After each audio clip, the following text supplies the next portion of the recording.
So I'm down here in the ravine. Right here is the creek running along where the ambush took place.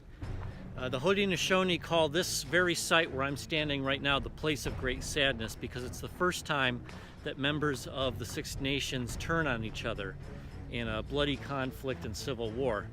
As you can see, we're getting ready to walk right across the bridge of the creek. During the battle, there was so much fighting and so much death that the blood of Oneida and Mohawk and Seneca and American and British cascaded down these hills behind me and around me, and it turned the creek red.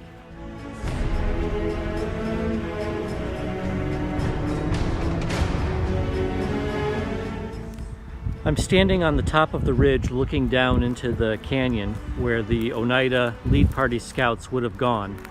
As they were going in, Brant's forces came out and ambushed them.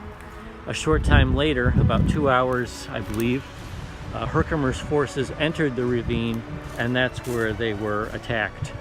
As you can see, it gives a prime advantage being up on this ridge looking right down in. You could pretty much conceal yourself. Right now it's spring, but the time of the battle was early August, so foliage would have been at its max, and you would have been able to also hide very well, because at the time the trees were so much more massive. Due to deforestation during the early 19th century, all this area was turned into farmland, and it's only in recent years that the woods have begun to grow back. But the trees would have been absolutely massive. You could have easily hid 2 or 3 people behind each tree at the time.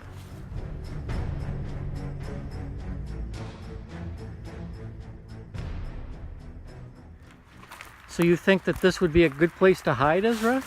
Yeah. Why's that?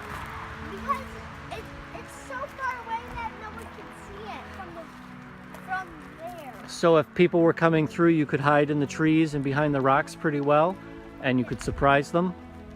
I think you're right. Hello friends, I'm here with Ethan and Ezra.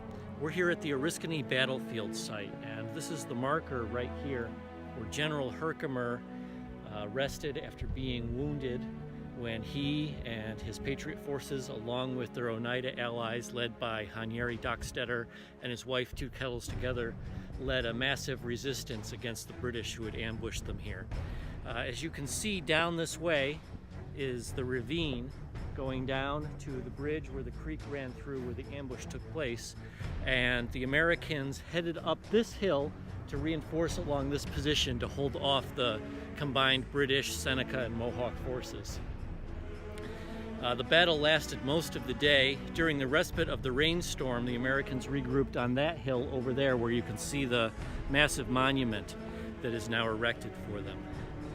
Thanks to the efforts by the Patriots and their Oneida allies, they were able to force the British to withdraw back to the siege at Fort Stanwix, and eventually it forced them to turn around and head back, thereby cutting off General Burgoyne from any reinforcements, thereby becoming the turning point of the American Revolution, all thanks to the First Nation members of the United Nation.